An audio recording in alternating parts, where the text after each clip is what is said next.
Assalamualaikum warahmatullahi wabarakatuh. Perkenalkan, nama saya Afifah Husna Husbana dengan NIM 2121111125. Di sini saya akan menjelaskan tentang kaidah-kaidah beserta contohnya. Kaidah yang pertama yaitu al-ijtihadu la yunqadu bil ijtihad. Ijtihad tidak dibatalkan dengan ijtihad. Kaidah ini mempunyai arti bahwasanya hasil ijtihad seorang mujtahid pada waktu sekarang tidak dapat membatalkan hasil ijtihad pada masa lampau. Begitu juga halnya dengan hasil ijtihad yang dilakukan oleh seorang mujtahid tidak dapat membatalkan dan dibatalkan begitu saja oleh hasil ijtihad mujtahid lainnya.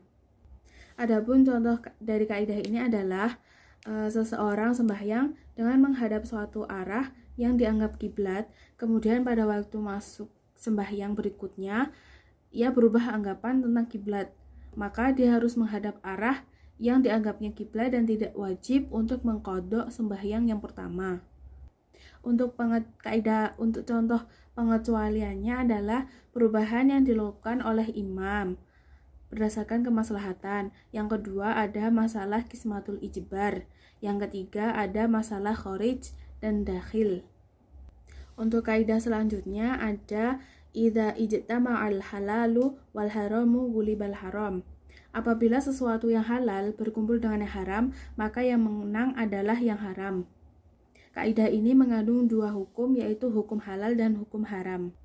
Dengan mengambil ketentuan hukum yang haram, dengan menghindari perbuatan itu, dengan menjaga manusia untuk terjebak masuk dalam hal yang diharamkan. Dengan kata lain, lebih baik melepaskan barang yang halal daripada mengonsumsi barang haram yang dianggap halal. Contoh dari kaidah ini adalah hewan yang lahir dari hasil persilangan antara hewan yang haram dimakan dan hewan yang halal dimakan, dengan dihukumi sebagai hewan yang haram dimakan.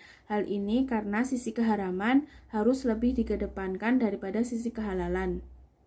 Untuk kaidah pengecualian dari ini adalah dihalalkan bagi kaum lelaki memakai baju yang ditenun dari bahan-bahan campuran seperti sutra, atau haram bagi laki-laki dengan kapas halal, dengan catatan jika kain sutra yang digunakan relatif lebih sedikit dibanding dengan kain kapasnya.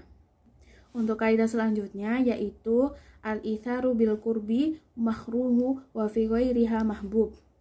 Sebagaimana di sini ithar secara bahasa bermakna melebihkan orang lain atas dirinya sendiri. Maksudnya adalah sikap yang mendahulukan kepentingan orang lain daripada kepentingan diri kita sendiri. Kebalikannya adalah atharoh. Atharoh bermakna mendahulukan kepentingan diri sendiri sebelum orang lain. Contoh dari kaidah ini adalah ada seseorang yang berada di shaf pertama, maka ia tidak boleh mundur ke shaf kedua untuk mempersilahkan orang lain menempati posisinya. Kaidah pengecualiannya yaitu di mana seorang makmum yang sembahyang bersendirian di shaf kedua, maka bagi jamaah yang berada di shaf pertama disunahkan ke belakang untuk berada bersama dalam shaf kedua. Kaidah selanjutnya adalah at-tabi'un at-tabi'un. Nah, maksud dari tabi' itu sendiri adalah sesuatu yang tidak ada dengan sendirinya, tetapi adanya itu mengikuti karena adanya yang lain. Hal ini tidak akan terpisahnya antara hukum yang mengikuti dengan hukum yang diikutinya. Untuk contoh dari kaidah ini adalah jual beli binatang yang sedang bunting, anak yang ada di dalam kandungannya tersebut termasuk ke dalam akad jual beli. Selain itu ada juga contohnya yaitu makmum tidak boleh mendahului imam baik tempat berdirinya, takbiratul ihram, kemudian maupun salamnya. Begitu juga gerakan-gerakan imam pada waktu ruku dan bangun daripadanya, pada waktu sujud dan bangkit daripadanya. Makmum tidak boleh mendahului. Kaidah pengecualiannya yaitu tidak boleh mengawini saudara wanita istri kecuali jika istrinya telah dicerai, maka wanita tersebut boleh dikawininya. Kaidah selanjutnya yaitu tasarruf al-imanu ala ar-ra'iyah manutun bil maslahah. Kaidah ini menjelaskan bahwasanya karena pemimpin kaum muslimin memiliki wilayah pengawasan, atas rakyat secara umum dan dalam urusan-urusan umum, maka tindakan dan kebijaksanaannya terhadap rakyat harus berdasarkan kemaslahatan umum. Contoh dari kaidah ini adalah pemerintah boleh menggusur perkampungan rakyat untuk kepentingan sarana umum dengan memberikannya ganti rugi yang memadai. Kemudian ada kaidah lain yaitu al-hudud tasqutu bisyubhat yang artinya kadar hukuman hudud yang ditentukan oleh Allah Subhanahu wa taala sangat keras dan diharuskan untuk dikerjakan. Maka dari itu merupakan tuntutan yang harus dilaksanakan. Namun, jika terdapat syubhat atau perkara yang tidak jelas, maka hukuman hudud digugurkan atau diringankan. Segala hukuman atau denda yang telah ditetapkan dalam syariat karena kasus pidana digugurkan dengan sebab adanya ketidakjelasan perkara, maka hukuman-hukuman tersebut tidak boleh ditegakkan. Untuk contoh kaidah ini adalah seorang laki-laki berzina dengan seorang wanita. Namun ia tidak tahu bahwa yang dizinai itu adalah istrinya sendiri. Kemudian ia mengakui bahwa itu adalah istrinya, maka kasus yang seperti ini tidak ditegakkan had, sebab ada syubhat di dalamnya. Begitu juga tidak ditegakkan had terhadap seseorang yang mencuri harta yang masih diragukan kepemilikannya. Kaidah pengecualiannya adalah apabila seseorang melihat orang lain menzinai istrinya dan orang itu telah menikah, maka ia boleh membunuhnya pada saat itu juga dan tidak ada takzir baginya, meskipun tanpa meminta pertimbangan dari imam. Kaidah selanjutnya adalah al-hurru la yadkhulu tahtal yadi, yang artinya orang merdeka itu tidak masuk di bawah tangan atau kekuasaan. Maksudnya adalah bahwasanya orang yang merdeka itu tidak dikuasai oleh pihak manapun, sebab ia tidak ada yang memiliki. Lain lagi dengan status hamba sahaya, maka dirinya di bawah kekuasaan tuannya dan berarti pula ia bisa dimiliki tuannya. Contoh dari kaidah ini adalah seorang merdeka dipenjara karena melakukan kesalahan, dan ketika di dalam penjara ia mati terkena reruntuhan, maka kematiannya tersebut tidak mewajibkan ganti rugi bagi pihak keamanan. Namun apabila mati tersebut seorang hamba sahaya, maka pihak keamanan harus memberi ganti rugi pada tuannya. Kaidah pengecualian dari kaidah ini adalah misalnya seseorang meminjam sepeda motor dan bersepakat untuk meminjamkannya dengan jarak 3 km. Namun apabila sepakat ini berjalan dalam jarak kurang dari 3 km, kemudian ada kerusakan pada motor tersebut, maka sang meminjam tidak wajib untuk mengganti rugi, kecuali jika sang peminjam itu melebihi dari jarak 3 km, maka ia harus mengganti rugi kepada pemilik motor tersebut.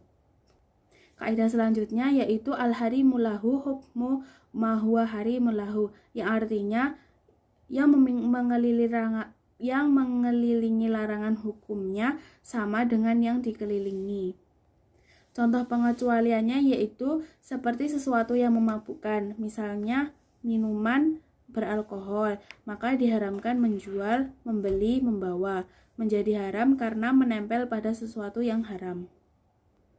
Kaidah selanjutnya adalah al-kharaj bidoman.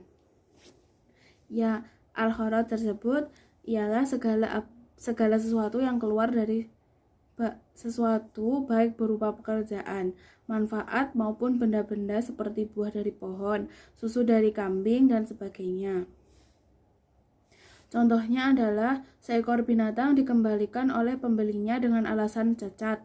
Si penjual tidak boleh meminta bayaran atas penggunaan binatang tersebut karena penggunaan binatang itu sudah menjadi hak pembeli. Contoh lain yang relevan sekarang ini ialah garansi terhadap alat-alat elektronik.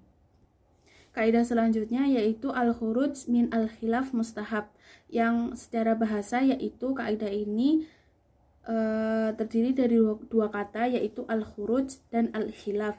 Al-khuruj bermakna keluar, lawan dari kata masuk, sedangkan al-khilaf bermakna jalan yang ditempuh oleh seseorang berbeda dengan yang lainnya.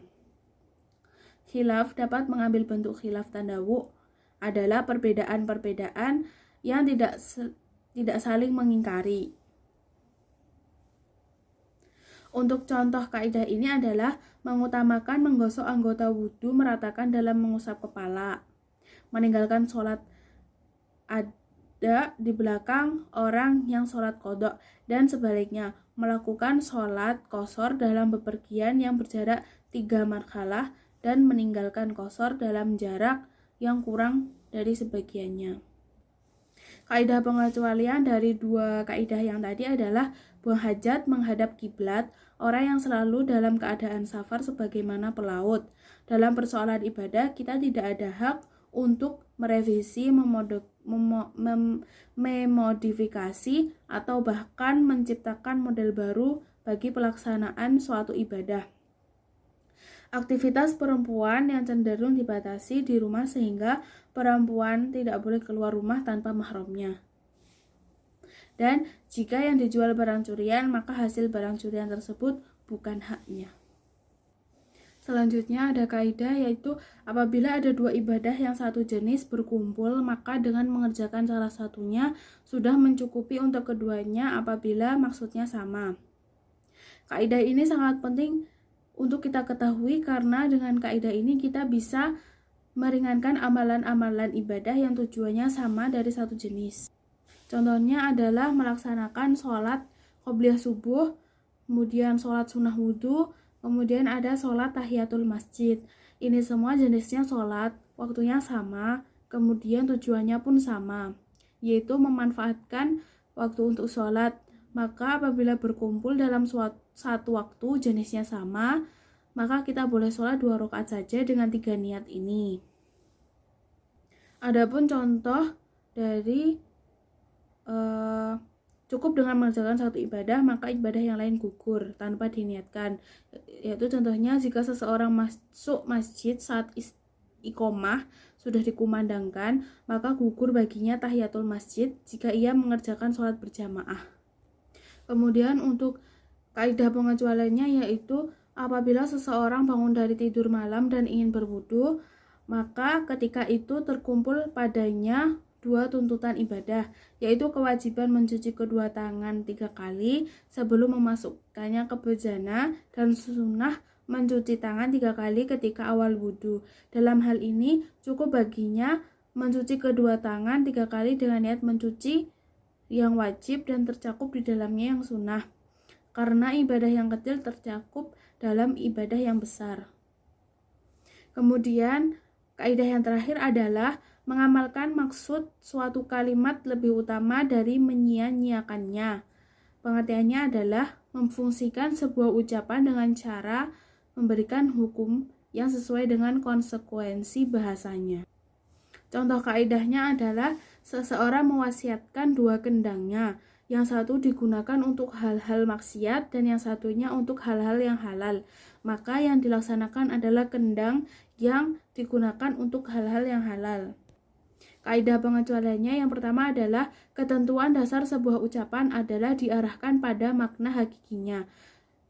Penggunaan ucapan mutakalim baik syari, akid, halif atau lainnya itu jika lafadz ucapan tadi mengandung makna hakiki dan sunyi dari korinah-korinah yang lebih mengunggulkan makna majas. Contohnya, jika seseorang mewakafkan kepada anak-anaknya, maka tercakup di dalamnya anak laki-laki dan perempuan. Karena hakikatnya kata anak itu juga mencakup anak laki-laki dan perempuan. Sekian penjelasan yang bisa saya sampaikan, kurang lebihnya mohon maaf. Wassalamualaikum warahmatullahi wabarakatuh.